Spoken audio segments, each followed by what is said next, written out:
Welcome to the first of our snippets in the remainder of the semester. I wish we were here in person, but this is the best that we can do. If there are issues uh, between now and the end of the semester, obviously reach out. So basically, again, the requirements for this is that you'll do the quiz and that you'll send me one question on one of the snippets that you wanted either more information on or that you were unclear about. So this snippet is going to look at the effect of the Watergate elections, 1974, and to a certain extent the preceding election in 1972, which brought to Congress an array of new types of Democrats. So if you can see on the map here, the light blue districts are districts that were picked up by Democrats from Republicans in the elections of 1974, which happened a few months after Gerald Ford replaced Richard Nixon as president. As you can see, the Democrats picked up 49 seats, including, if you look up here in Michigan, they had picked up the seat of former President Ford in a special election a few months earlier. So there's this real swing towards the Democrats. But what's striking about these districts, and you can kind of see this on the map, the Democrats tended to gain rural or suburban districts, not urban districts, districts that traditionally did not respond to democratic orthodoxy on economic matters. And these new Watergate Democrats, which is what they came to be called, tended to emphasize more foreign policy issues and especially more social issues, gender and racial equality. And we'll be talking more about that in a second. But in a way that had the effect of creating schisms within the Democratic Party base, especially between white working class Democrats and national Democrats overall. One of the sort of classic stories of this came in after 1972, when the first wave of these kinds of Democrats were elected. The woman on the left is Pat Schroeder, who was elected from a district just outside of Denver. The man on the right is Ron Dellums, who was elected from Berkeley. And Schroeder and Dellums, although they were elected earlier, typify this Watergate Democrats mentality. They entered politics not really on economic issues, but more on national security issues and social issues. Both of them were very strongly opposed to the Vietnam War, very strongly opposed to defense spending. And that was the issue that sort of spurred both of them to join the Armed Services Committee, which is the House committee that has oversight over the military budget. There had never been an African American on the Armed Services Committee before. There had been a couple of women who were on the committee, but women tended to be very, very deferential. So we have both of these people who were strongly critical of the way things went. The chairman of the committee was this old-time conservative Democrat named Eddie Hebert, who's on the photograph here, who treated both of them very, very poorly. He didn't want them on the committee. The video that I'm asking you to look at from the House office gives a sense of how they were greeted. But there was a response to this. After the Watergate elections in 1974, the Democratic Party changed its rules and it abandoned the seniority system. So this previous system where the person who had just been on the committee the longest would become the new chair. Instead, the chair had to be voted on by the entire caucus as a whole, and Hebert was one of the committee chairs who got voted out. The idea was to create chairs who were more responsive to the caucus, which is basically what happened.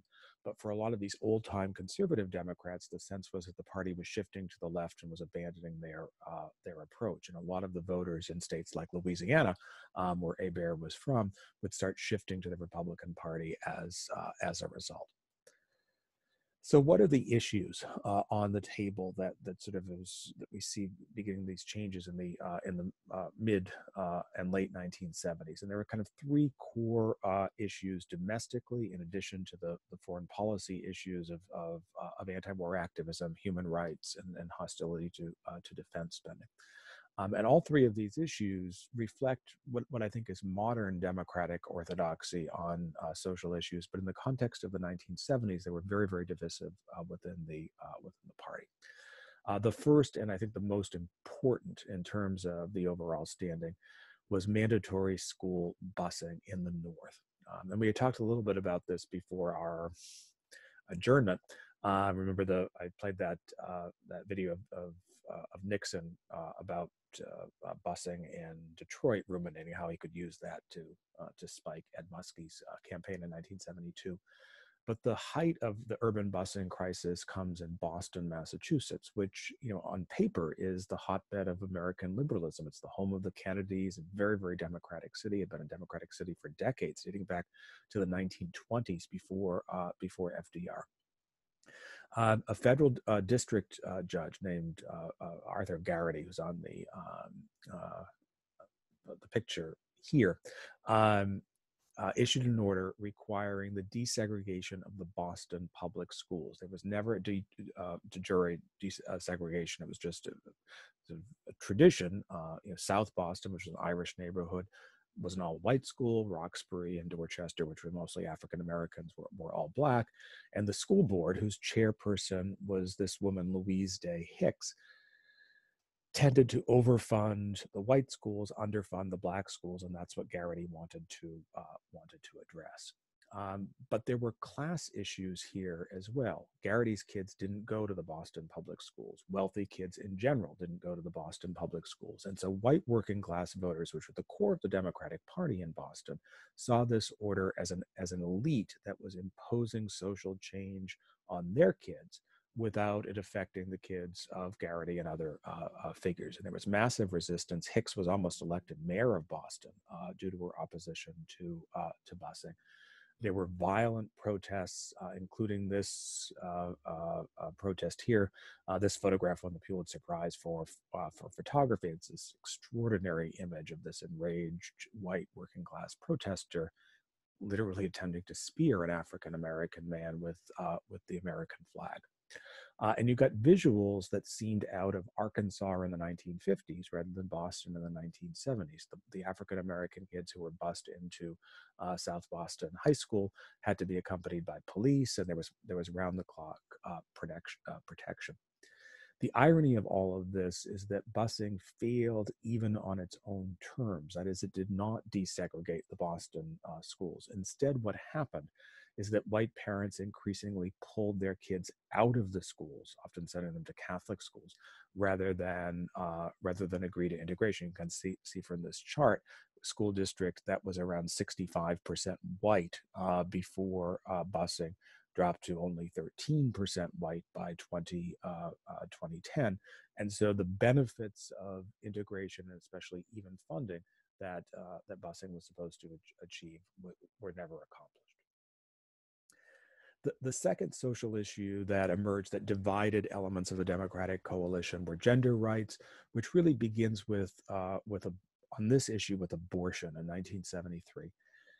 Roe v. Wade removed state restrictions on abortion. At the time, it was unclear what political effect it would have. In the long term, or in the short term, excuse me, from 73 to 78 or 79, it hurts the Democrats because Catholic Democrats in particular are uncomfortable with the party's increasing movement to embrace abortion rights and start to consider voting Republican as a whole. As the abortion ruling comes down, the country is considering the ERA, the Equal Rights Amendment, to enshrine in the Constitution a provision guaranteeing equality of the sexes. When the ERA was proposed in 1972, it was not a particularly controversial measure. Richard Nixon, in fact, supported it. It easily went through both houses of Congress. And all of these pink states you can see on the map are states that quickly ratified the ERA. But then it runs into problems. Southern states and states with significant Mormon populations in the Mountain West are disinclined to ratify. And the critical vote winds up coming in Illinois, where a new organization called Stop ERA, headed by this woman, Phyllis Schlafly, strikes the what turns out to be the fatal blow against ratification. And what's interesting about Schlafly's approach is that she represents a gendered opposition to ERA. So the argument that she's making is not that she's defending male rights or anything like that. Her claim is that ERA will be harmful to women because it will remove special protections for women. It will create barriers to female advancement. And essentially, what Schlafly is arguing for is that traditional family values, in which women were recognized for their roles in the household and as mothers, would be threatened by the ERA. It's really a cultural argument more so than a security argument. Schlafly and the Stop ERA movement makes one other claim, which is that the ERA will create a situation that leads to more equal rights for gays and lesbians, which they strongly oppose. Schlafly had gotten her start in politics in the Goldwater campaign of 1974, and to a certain extent, she was correct in interpreting the ERA in that respect. I mean, the ERA would have required gender neutrality, and it would have been very, very difficult to uphold state laws that ban same-sex marriage at the time. And gay rights, although it's in its infancy as a movement, does start to pick up during this period as well. This gay couple from Minnesota. The guy here on the right is named Jack Baker, who will become the lead plaintiff in a case called Baker versus Minnesota, which challenges Minnesota's laws that said that only a man and a woman, not a same-sex couple, could marry. And this case eventually made its way up to the Supreme Court in a decision called Baker versus Nelson, where the Supreme Court, without stating its reasoning, affirmed the decision of the Minnesota Court of Appeals, which had said that marriage between same-sex couples was perfectly fine under the law, in large part for religious reasons. And it kind of teased this idea of this intersection between sort of religious arguments against gay rights and the beginnings of the gay rights movement, which would continue into the early 70s as cities started to adopt gay rights referendum. So the basic theme of this snippet is that we're seeing a more aggressive Democratic Party on social issues, reflected both at the grassroots level and in Congress.